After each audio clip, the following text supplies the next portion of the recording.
Passion of the Christ.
Kunig dahon kal.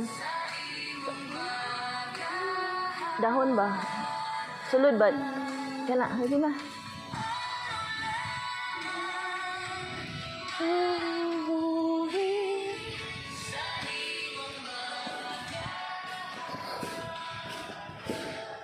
Palong eh. Si Ian.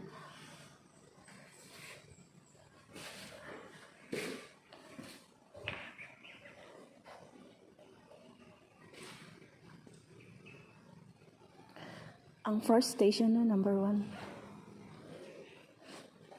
Pasiunang pag-ampo.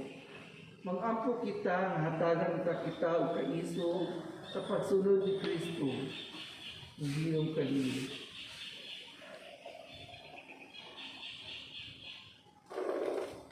May gugmaong amahan, ang inyong anak si Yesu Kristo, nag-antos alang ka namin ang nagwili o mga paniinan.